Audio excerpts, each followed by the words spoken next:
الحمد لله رب العالمين والصلاة والسلام على رسوله النبي الكريم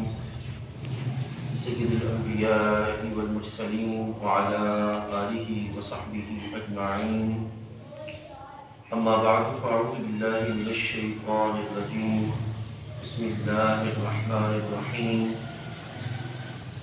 يا أيها الذين آمنوا صدق الله مولانا العظيم وبلغنا رسوله النبي الكريم الأمين. إن الله وملائكته يصلون على النبي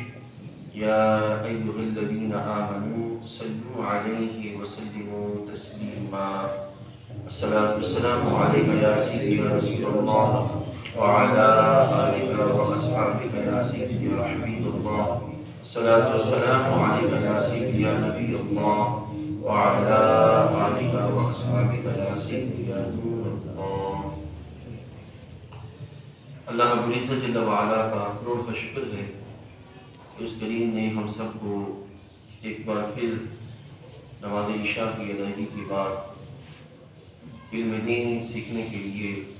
اس مبارک مجلس میں شرکت کی سعادت نصیب فرمائے. اللہ تعالیٰ جل وعلا ہم سب کا حاضر ہونا اور اس کی توفیق سے جو کلمات خیر بیان کیے جائیں اور جو سمجھا جائے وہ کریم اپنی بارگاہ میں قبول فرمائے اور ہمیں اس پر عمل کی توفیق عطا فرمائے.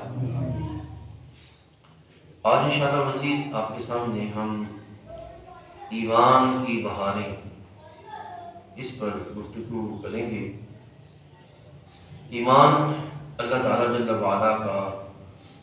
حضرت انسان کے لیے وہ فضل ہے اور وہ احسان ہے کہ اگر بندہ ساری زندگی اس فضل اور احسان پر اللہ کا شکر ادا کرتا رہے تو وہ اللہ کا شکر ادا کر نہیں سکتا. اور یہ ایک ایسی دولت ہے کہ اگر ایک انسان ساری دنیا کی دولتیں ایک طرف اکٹھی کر لے اور اس کے مقابلے میں ایمان ہو تو یہ ایمان والی دولت اس کی بھاری ہوگی. اور اللہ جل وعلا کی بارگاہ میں جو فضل ہے اور ایمان کے سبب جو بندے کا شرف ہے، اگر ایک بندہ محل میں رہتا ہے اور دوسرا بندہ ایک سادہ سے مکان میں رہتا ہے، جھونپڑی میں رہتا ہے اور اس کے پاس اتنا مال و متاع نہیں ہے، لیکن اس کے ایمان کی وجہ سے اللہ کی بارگاہ میں اس کا وہ مرتبہ ہے، وہ مقام ہے کہ محل والا اپنے سارے ساز و سامان کے ساتھ بھی وہ مرتبہ اور مقام نہیں پا سکتا جو اللہ تعالیٰ جل وعلا نے اہل ایمان کو عطا فرمایا ہے ان کے ایمان کی وجہ سے. حضرت عبداللہ بن عباس رضی اللہ تعالیٰ عنہ حضور کے صحابی ہیں. آپ سے کسی نے ایک دفعہ مسئلہ پوچھا کہ حضرت نماز پڑھتے ہوئے بڑے وسوسے آتے ہیں، بڑے خیال آتے ہیں، تو آپ نے ارشاد فرمایا کہ مکھی ہمیشہ وہیں پہ آئے گی جہاں پہ میٹھا ہوگا اور چور ہمیشہ وہیں پہ آئے گا جہاں پہ سامان ہوگا. تو یہودی ہوں یا عیسائی ہوں، ان کی نمازوں ان کی عبادات میں اس طرح کے خدشات اور وسوسات نہیں ہوتے، لیکن جو مومن ہے، مسلمان ہے، وہ اللہ کی بارگاہ میں کھڑا ہوتا ہے تو شیطان ہزاروں وسوسے ڈالتا ہے. تو اس کی وجہ یہ ہے کہ اس کے دل میں ایمان ہے. یہ اللہ کا فضل ہے اور احسان ہے، رب ذوالجلال جل وعلا نے اہل ایمان کو عطا فرمایا ہے. تو قیامت کے دن اللہ جل وعلا کی بارگاہ سے اجر اور گناہوں کی معافی اور جنت میں داخلہ، یہ سارے کے سارے پہلو ایمان کے سبب ہیں. اگر بندے کے پاس ایمان ہے، ایمان سلامتی کے ساتھ وہ دنیا سے گیا تو وہ بندہ اللہ کی بارگاہ سے فضل بھی پا جائے گا، اس کے انعام و اکرام کی ہر صورت حاصل کر پائے گا. لیکن اگر وہ ایمان سلامتی کے ساتھ نہیں گیا، اس نے ایمان کو کوئی حیثیت نہیں دی، کوئی اہمیت نہیں دی اور جاتے جاتے ایمان اپنا ضائع کر بیٹھا تو وہ دنیا سے جاتے ہی بلکہ دنیا میں ہی مصیبت میں مبتلا ہو جائے گا. قبر میں جائے گا تب بھی، حشر میں اٹھے گا تب بھی اللہ کی بارگاہ سے کوئی فضل اس کو حاصل نہیں ہو پائے گا. تو اس واسطے جو مقدم چیز ہے، جو انسان کے لیے، مومن کے لیے سب سے بڑی دولت ہے، وہ اس کا ایمان ہے. اس کا ہمیشہ خیال کرنا ہر حال میں ضروری ہے. اب اس وقت آپ دیکھیے کہ ہمارے بہت سے مسلمان نوجوان وہ ایمان کی حقیقت اور اس کی عظمت نہ جاننے کے سبب جب وہ بہت سے ایسے لوگوں کو دیکھتے ہیں کہ جن کے پاس ایمان تو نہیں ہے لیکن عملی طور پر وہ بہت درست ہیں، مغرب ہے، اس مغرب کا نظام ہے، اس کو دیکھتے ہیں تو رشک بھری نگاہوں سے ان کی کیفیات جو ہے وہ بدلتی ہوئی نظر آتی ہیں، اور کئی مقامات پہ ایسا بھی ہوتا ہے کہ یہ ایسے الفاظ کہتے ہوئے نظر آتے ہیں کہ جناب اگر یہ لوگ اگر جنت میں نہیں جائیں گے تو جنت میں اور کون جائے گا۔ تو یہ بات اپنے ذہن میں رکھیے کہ مغرب میں جو یہود ہیں یا نصارہ ہیں، انہوں نے جو اپنا نظام بنا رکھا ہے، ان کے اعمال کی درستگی، ان کے نظام کی درستگی ہے، اس سے بڑھ کے ان کے پاس کچھ نہیں ہے، ٹھیک ہے۔ ان کے اعمال کی درستگی کے سبب ان کے نظام کی درستگی ہے، اور ان کو وہ ثمرات دنیا میں مل رہے ہیں کہ وہ امن کے ساتھ ہیں، سکون کے ساتھ ہیں، لیکن جو قیامت کے دن اللہ کی بارگاہ سے اجر ملنا ہے اور دنیا میں اللہ تعالیٰ بندے کو جو شرف عطا فرماتا ہے وہ محض ایمان اعمال کے لحاظ سے نہیں ہے بلکہ بنیاد ایمان ہے۔ اگر ایمان ہے تو اعمال صالحہ کی آگے برکتیں میسر آئیں گی، اور اگر ایمان نہیں ہے تو اعمال صالحہ کی بھی اس بندے کو کوئی ہزاروں مرتبہ بھی کرتا پھرے تو اس کو وہ برکتیں میسر نہیں آئیں گی جو کہ اللہ تعالیٰ بندے مومن کو عطا فرمائے گا۔ آپ کے ذہن میں خیال آئے گا کہ اگر ہم ادھر دیکھیں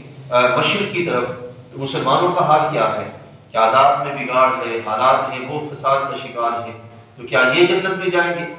تو میرے بھائیو بزرگوں یاد رکھیے گا، کوئی شک نہیں ہے کہ مسلمانوں کی اس وقت حالات بے چارگی کا شکار ہیں اور اعمال کے لحاظ سے ان میں خرابی ہے، لیکن یہ بات واضح رہے کہ ہزاروں دفعہ گناہ گار ہونے کے باوجود ایمان باقی ہے،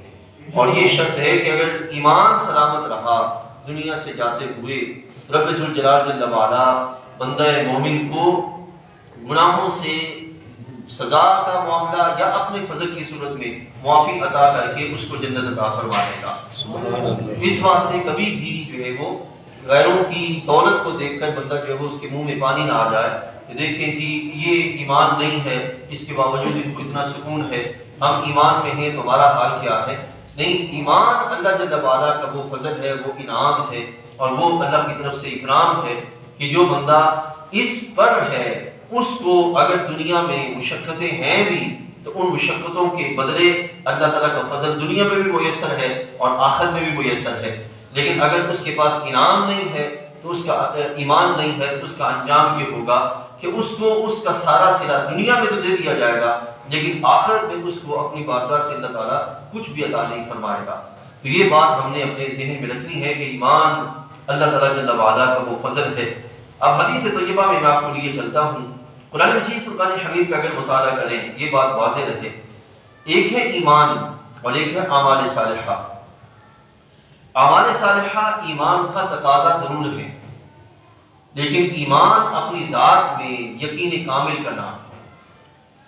سمجھے ایمان کیا ہے؟ اپنی ذات میں کیا ہے؟ یہ یقین کامل کا نام ہے۔ کس چیز پر یقین کامل؟ کہ جو کچھ اللہ کی بارگاہ سے ہمارے رسول کریم علیہ السلام لے کر تشریف لائے، ہم آپ کی ذات کو تسلیم کرتے ہوئے جو کچھ آپ لے کر تشریف لائے اس کو ہم دل و جان سے قبول کرتے ہیں، یہ ہے ایمان، ٹھیک ہے۔ تو ایمان جو ہے وہ بنیاد ہے، اعمال صالحہ اس پر قائم ہونے والی عمارت ہے، اس پر لگنے والا درخت ہے، پھل پھول ہیں جو کہ اس پر جو وہ لگتے ہیں۔ تو اس بات سے اگر کسی کے پاس یقین نہیں ہے اور وہ بندہ اعمال صالحہ ہزاروں کرتا پھرے تو اس کا انجام یہ ہوگا کہ اس کی کیفیت یہ ہوگی کہ جس طرح ایک آرٹیفیشل پودے ہوتے ہیں تو ان کو رکھ دیا جائے تو وہ 1000 سال بھی پڑے رہیں تو پڑے رہیں گے، لیکن ان کی طرف سے کوئی پھل، کوئی پھول، کوئی اور اس سے آگے کوئی درخت لگ جائے تو ایسا نہیں ہوگا۔ لیکن جس کے پاس یقین ہے اس یقین اور ایمان کی برکت سے نتیجہ یہ نکلے گا کہ اللہ تعالیٰ اس کے عمل کی برکت سے اوروں کو بھی اللہ تعالیٰ عمل صالح کی توفیق عطا فرمائے گا۔ یہ ہے ایمان کی برکات اور ایمان کی بہاریں، ٹھیک ہے۔ اب میں آپ کو لیے چلتا ہوں حبیب کریم علیہ السلام نے اہل ایمان کو کتنا فضل عطا فرمایا ہے کہ ایمان والا، دیکھیے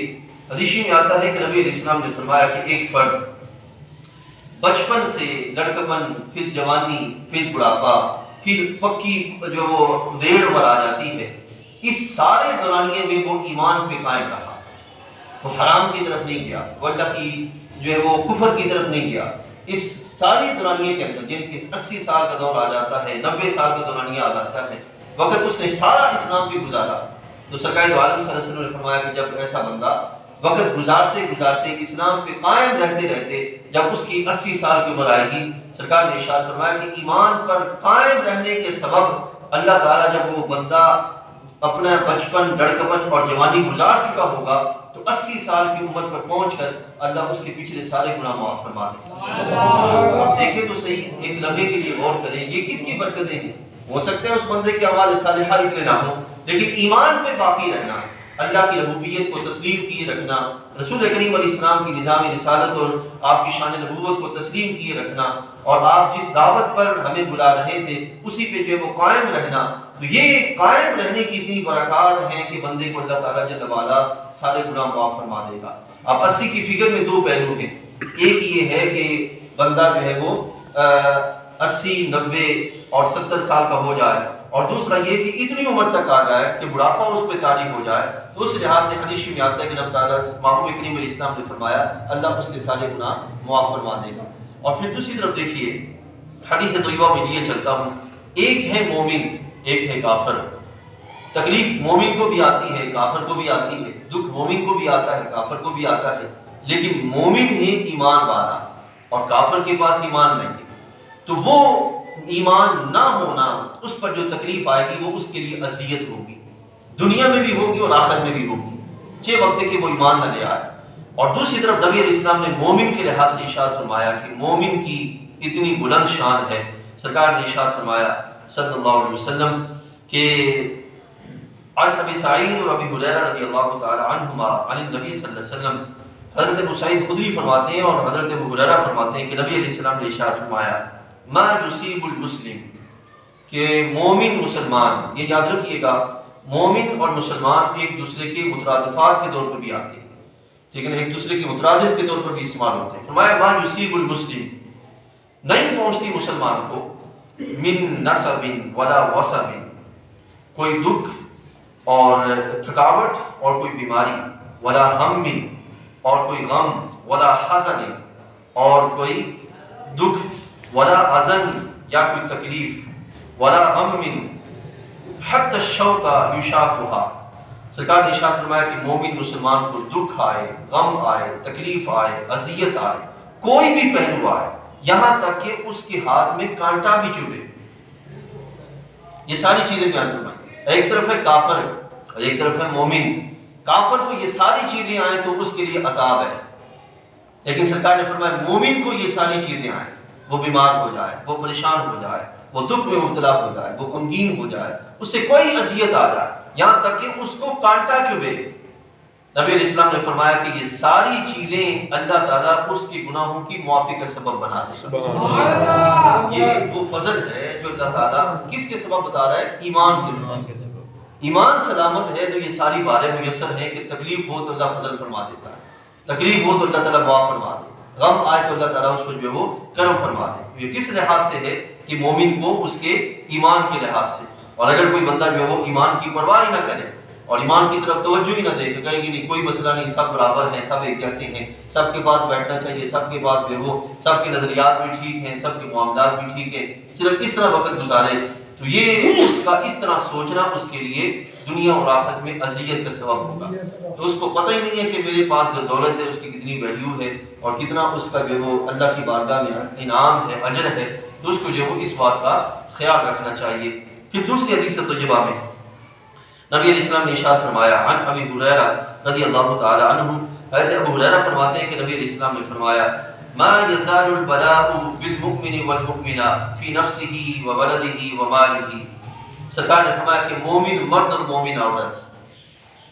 مرد اور عورت یعنی کہ کوئی بھی پیچھے نہیں ہے، ایمان والے تو عورتیں بھی ہیں، اللہ کے فضل سے ان کو ایمان بھی میسر ہے، تو حبیب علیہ السلام نے یہ نہیں کہا کہ صرف مومن کو، اگر صرف مومن کے لحاظ سے بھی بات آئے تو ضمناً ان کی بھی بات چل رہی ہوتی ہے، وہ اس سے خالی نہیں ہوتے، لیکن یہاں پہ حبیب علیہ السلام نے الگ کر کے ان کا بھی تذکرہ فرما دیا کہ مومن مرد اور مومن عورت کو اذیت آئے،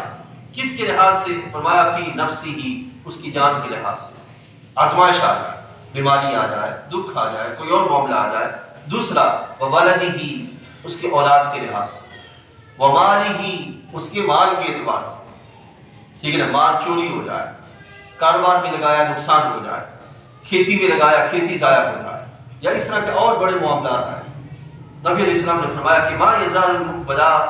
البلاء بالمؤمن والمؤمنہ فی نفسہ وولدہ ومالہ حتی یلقى اللہ تعالی، یہاں تک کہ یعنی کہ وہ ایمان پہ صابر رہے، ایمان کا دامن نہ چھوڑے، اذیتوں کو برداشت کرتے رہے، ٹھیک ہے نا جی، اور اس حال میں کہ ان کی ملاقات ہو جائے اللہ کی بارگاہ، یعنی کہ موت آ جائے، ٹھیک ہے نا، ایمان پہ قائم رہتے ہوئے یہ ساری اذیتیں برداشت کرتے چلے جائیں، کرتے چلے جائیں، کرتے چلے جائیں۔ سوچے ایک لمحے کے لیے انسان کی زندگی میں یہ تین چیزیں ہی ہوتی ہیں، یا مال ہوتا ہے، یا اس کی اولاد ہوتی ہے، یا اس کی اپنی جان ہوتی ہے، یہ تینوں چیزیں ہوتی ہیں، ان تینوں چیزوں سے بندہ خالی نہیں ہے۔ تو حبیب علیہ السلام نے ان تینوں کے لحاظ سے بیان کرتے ہوئے فرمایا کہ اذیت آئے جان کے لحاظ سے، اذیت آئے مال کے اعتبار سے، اذیت آئے اس کی اولاد کے اعتبار سے، یعنی کہ اولاد کے اعتبار سے کس طرح، اس کی تربیت کے لحاظ سے، یا اولاد کے میں نافرمانی کا پہلو آ جائے، پھر بھی بندہ صبر کرے، قتل نہ کرے، جرم نہ کرے، ایسا کوئی معاملہ نہ کرے۔ تو سرکار نے فرمایا کہ حتی یلقى اللہ تعالی وما علیہ خطیئہ، سرکار نے ارشاد فرمایا کہ جب وہ بندہ اللہ کی بارگاہ میں حاضر ہوگا تو دنیا میں ان اذیتوں کو برداشت کرنے کے سلے میں اللہ یہ دے گا کہ دنیا میں جب قیامت کے دن جب اپنی بارگاہ میں اللہ تعالیٰ اسے لائے گا تو وہ گناہوں سے پاک صاف ہو گیا ہے، اس سے کسی طرح کا کوئی گناہ اس کے پلے میں نہیں ہوگا۔ تو یہ کس لحاظ سے ہے؟ ایمان کے لحاظ سے، ایمان سلامت ہے تو یہ ساری اذیتیں ہلکی ہیں اللہ کے فضل کی صورت کے سامنے۔ اور اگر ایمان ہاتھ سے چلا جائے، وہ کہے کہ جی میں جو ہے وہ یہاں سے ویزا لیتا ہوں اور اپنے جو پاسپورٹ ہے اس پہ میں قادیانی لکھوا لیتا ہوں اور چلا جاتا ہوں، یا اس پر جو میں ہندو لکھوا لیتا ہوں اور چلا جاتا ہوں، یا اس پہ اور کوئی صورت لکھوا لے اور چلا جائے، اور کہے کہ کسی نے کیا دیکھنا ہے، کسی نے کیا جو وہ سمجھنا ہے، میں جو ہوں میں وہی ہوں۔ تو رب ذوالجلال کے حبیب علیہ السلام فرماتے ہیں کہ نہیں، ایمان پہ رہے، ایمان کی جو بہاریں ہیں وہ تب میسر آئیں گی کہ جب وہ ایمان سلامتی کے ساتھ رہے۔ اور علل اعلان یہ بھی نہیں ہے کہ بندہ جو ہے وہ چھپ چھپ کے بیٹھا رہے، نہیں، علل اعلان مومن رہ کر وہ یہ سارا معاملہ کرے، تو پھر حبیب علیہ السلام فرماتے ہیں کہ اللہ تعالیٰ اس کے سارے گناہ معاف فرما دے گا۔ یہ فضل کی بہاریں ہیں۔ اب اسی طریقے سے ایک حدیث طیبہ میں آتا ہے کہ محبوب علیہ السلام نے ارشاد فرمایا کہ اے میرے صحابہ، کہ ایک بندہ گھر سے نکلتا ہے مال کمانے کے لیے، رزق کمانے کے لیے، اپنی اولاد کے لیے، لیکن وہ ایمان کا تقاضا یہ ہے کہ رزق کمائے اور حلال کمائے، حلال ذریعے سے کمائے، حرام کی طرف نہ جائے، ٹھیک ہے۔ اب وہ حلال پہ رہنے کے لیے رزق کماتا ہے تو اس دوران اس کو مشکل پیش آتی ہے کہ کہاں جاؤں، کہاں سے تلاش کروں، کہاں مجھے ملے گا میرا رزق، یہ اذیت اس کو ذہن میں آتی ہے۔ اب یہ خود سوچے کہ لمحے کے لیے ایک بندہ گھر سے چلتا ہے اور وہ نہیں پرواہ کرتا کہ حلال ہے یا حرام ہے، وہ کہتے ہیں کہ ایک دفعہ اکٹھا کرتے جاؤ، سمیٹتے جاؤ، باقی بات میں دیکھی جائے گی، ایک یہ بندہ ہے۔ اور دوسرا وہ بندہ ہے جو ایمان کے تقاضوں کو پورا کرتے ہوئے حلال پہ رہتا ہے، اور اس دورانیے میں اس کو ذہن میں اذیت آتی ہے کہ میرا جو وہ دیہڑی نہیں لگی، میں اولاد کے لیے کیا لے کے جاؤں، یا کس طرح جو ہے ان کے کھانے کا اہتمام کروں۔ نبی علیہ السلام نے فرمایا کہ یہ جو اس کو اذیت آئی، اس اذیت کے بدلے میں کئی گناہ ایسے ہیں جو نماز روزے سے بھی معاف نہیں ہوتے۔ بندے نے نماز پڑھی ہے، روزہ رکھا ہے، اور جو وہ دوسرے معاملات کیے ہیں، کئی گناہ ایسے جو عبادات کے ذریعے بھی معاف نہیں ہوتے۔ سرکار نے فرمایا کہ یہ جو رزق حلال کمانے کے لیے مومن چلا، اس پر اس کو جو اذیت آئی، میں پریشانی جو لاحق ہوئی، اس پر سرکار نے ارشاد فرمایا کہ اللہ تعالیٰ وہ گناہ جو نماز روزے سے معاف نہیں ہوتے، اللہ تعالیٰ اس اذیت کے بدلے اس کے معاف فرما دے گا۔ سوچیں ایک لمحے کے لیے کہ کتنا اللہ کا فضل ہے اور کتنا احسان ہے اس کا مومن پر، ایمان والے پر، کہ اللہ تعالیٰ جل وعلا اس کو اتنا جو ہے وہ شرف سے نواز رہا ہے اور اتنی کرامتیں اس کو جو وہ عطا فرما رہا ہے، تو یہ ایمان کے لحاظ سے ہے۔ ایسے ہی حدیث طیبہ میں ہمارے آقا صلی اللہ علیہ وسلم نے مومن کو کس طرح رہنے کا حکم دیا، ذرا وہ بھی سنتے چلے جائیے۔ محبوب کریم علیہ السلام سے پوچھا گیا، یا رسول اللہ صلی اللہ علیہ وسلم، اللہ کی بارگاہ میں جو سب سے افضل عمل کون سا ہے؟ تو حبیب علیہ السلام نے فرمایا کہ اللہ کی بارگاہ میں سب سے افضل عمل جو ہے وہ ہے کہ بندہ ایمان باللہ، اللہ پر ایمان رکھے، یہ سب سے افضل عمل ہے۔ اب یہاں میں رک کر یہ بات عرض کروں، ایک ہے عمل بندہ ہاتھوں سے کرتا ہے، ایک ہے زبان سے کرتا ہے، ایک ہے کانوں سے کرتا ہے، ایک ہے پاؤں سے چل کے جاتا ہے، یہ عمل کی صورتیں ہیں، اور ایک ہے دل سے عمل کرتا ہے، ٹھیک ہے نا۔ اب اگر کوئی بندہ کسی کے ذہن میں خیال آئے گا دل سے عمل کیسے بھائی، ایک بندہ کسی دوسرے بندے کے پاس مال دیکھتا ہے یا دوسرے بندے کو صاحب عزت دیکھتا ہے یا صاحب کردار دیکھتا ہے، تو اس کے ذہن میں خیال آتا ہے کہ یہ صاحب عزت کیوں ہے، ٹھیک ہے، یعنی کہ اس کے دل میں حسد پیدا ہو گیا، مال کے لحاظ سے حسد پیدا ہو گیا یا اور دوسرے معاملے کے لحاظ سے حسد پیدا ہو گیا۔ اب یہ جو طبیعت میں آیا کہ اس کے پاس مال کیوں ہے، یہ اس کے پاس عزت کیوں ہے، یا اس کے پاس ویلیو کیوں ہے، اب اس نے اپنے دل میں ہی سوچا کہ اس کے پاس ایسا کیوں ہے، تو یہ حسد ہے۔ اب اس حسد کا انجام کیا ہے؟ ہمارے نبی علیہ السلام نے فرمایا کہ حسد نیکیوں کو ایسے جلا دیتا ہے جیسے آگ لکڑی کو جلا دیتی ہے۔ اب اس نے اندر ہی اندر عمل کیا، باہر تو کوئی عمل نہیں کیا، لیکن اس عمل کا انجام کیا ہوا کہ اس کی نیکیاں ساری رائے گاہ چلی گئی، ضائع چلی گئی، اس کو کسی کھاتے میں نہیں رہی۔ تو باطن ہی عمل ہی ہے، ظاہری عمل تو اس نے کوئی نہیں کیا، یعنی کہ زبان سے جا کے نہیں کہا یا کانوں سے جا کے اس نے نہیں سنا یا کہ وہ آنکھوں سے اس نے کوئی ایسا عمل نہیں دیکھا، نہیں دل ہی دل میں اس نے کسی مسلمان بھائی کے لیے برا جانا اور برا سوچا۔ تو حدیث میں آتا ہے نبی علیہ السلام نے فرمایا کہ اس حسد کی وجہ سے اس کا انجام کیوں ہوگا۔ اگر برے عمل کا یہ معاملہ ہے، یقیناً اگر کوئی بندہ عمل کرے اور ایمان والا عمل کرے اور دل کے ساتھ کرے، تو حدیث میں آتا ہے نبی علیہ السلام سے پوچھا گیا یا رسول اللہ سب سے افضل عمل کون سا ہے؟ سرکار نے فرمایا الایمان باللہ، اللہ پر ایمان رکھنا یہ سب سے بڑا افضل ہے، یہ سب سے بڑا افضل ہے۔ اس کے بعد سرکار سے پوچھا گیا اے حبیب علیہ السلام اس کے بعد بڑا اور افضل عمل کون سا ہے؟ حبیب علیہ السلام نے فرمایا کہ اس کے بعد افضل عمل یہ ہے کہ مومن مجاہدے والی زندگی گزارے، اللہ کی راہ میں جہاد کرے۔ کیا مطلب کہ ایمان سلامتی کو قائم رکھنے کے لیے پھر وہ مجاہد بن کے زندگی گزارے، اللہ کے فضل کو پورا کرنے کے لیے وہ مجاہدانہ انداز میں، معذرت خانہ انداز میں نہیں، مجاہدانہ انداز میں، یعنی کہ سینہ تان کے اپنا وقت گزارے کہ ہاں میں مومن ہوں، ہاں میں مسلمان ہوں، میرا دین اسلام ہے، میرے رسول علیہ السلام مجھے سارا سسٹم دے کے گئے ہیں، اسی پہ قائم رہتا وہ وقت گزارے۔ اس پر حدیث طیبہ میں سرکار سے پوچھا گیا یا رسول اللہ اس اب کیا ہے، اب کیا ہے، اب کیا ہے، لیکن دو جو بنیادی چیزیں عطا فرمائی کہ سب سے افضل عمل کون سا ہے، تو سرکار نے فرمایا کہ الایمان باللہ، اللہ پر ایمان رکھنا اور اس کے ساتھ ساتھ مجاہدانہ زندگی گزارنا، دلیری والی زندگی گزارنا ایمان پہ قائم رہتے ہوئے، تو سرکار نے فرمایا۔ اور اس پر اسی حدیث طیبہ میں آخر میں چلتے ہوئے حبیب کریم علیہ السلام نے ارشاد فرمایا کہ اگر کوئی بندہ اگر اس کے پاس مال ہے اور دوسری طاقتیں ہیں، دوسری صلاحیتیں ہیں، ان سے وہ خیر کرتا رہتا ہے، لیکن ایک وقت ایسا بھی آتا ہے کہ اس کے پاس نہ مال ہے، نہ صلاحیت ہے، نہ کوئی دوسری طاقت ہے، پلے اس کی کچھ بھی نہیں رہا، زبان ہے جو چل سکتی ہے، اس کے سوا کچھ بھی نہیں ہے۔ نبی علیہ السلام نے فرمایا کہ آخر میں جا کر اگر کوئی بندہ اپنی زبان کے شر سے کسی مسلمان کو بچا دیتا ہے تو یہ اس کا اپنی زبان کے شر سے کسی مسلمان کو بچانا بھی اس کے لیے اللہ کی بارگاہ میں اس کے گناہوں کی معافی کا سبب ہو جائے گا۔ یعنی کہ پلے کچھ بھی نہیں ہے، ٹھیک ہے نا، وہ کچھ نہ صلاحیت رکھتا ہے، نہ طاقت رکھتا ہے، نہ زمانے میں اس کی ویلیو ہے، لیکن پروپیگنڈا ایسا کرتا ہے کہ وہ لوگوں کے درمیان اس کی ویلیو، وہ لوگوں کی ویلیو خراب کر دیتا ہے، عزت خراب کر دیتا ہے، اس کی عزت پہ، کسی کی عزت پہ اس کی وجہ سے حرف آ جاتا ہے۔ نبی علیہ السلام نے فرمایا کہ اس کو چاہیے کہ اگر پاس کسی کو دینے کے لیے، کسی کے ساتھ بھلائی کرنے کے لیے، کسی کے ساتھ خیر کرنے کے لیے کچھ نہیں ہے، تو اپنے اندر جو شر ہے اس شر کو روکنے کا اہتمام کر لے۔ تو جب یہ اپنے اندر کے شر کو روکنے کا اہتمام کرے گا، اللہ تعالیٰ جل وعلا اس کے وجہ سے اس بندے کے گناہوں کی معافی کا اہتمام فرما دے گا۔ تو دونوں پہلو ہیں کہ جہاں یعنی کہ بندے کو اذیت پہنچے تو تکلیف ہے، اور اگر بندہ اپنے سے کسی کو اذیت پہنچانے سے باز رہے تب بھی اللہ تعالیٰ کے حبیب علیہ السلام فرماتے ہیں کہ اس کو اللہ تعالیٰ اپنی بارگاہ سے ڈھیر و اجر عطا فرمائے گا۔ اس اعتبار سے میرے بھائی بزرگوں،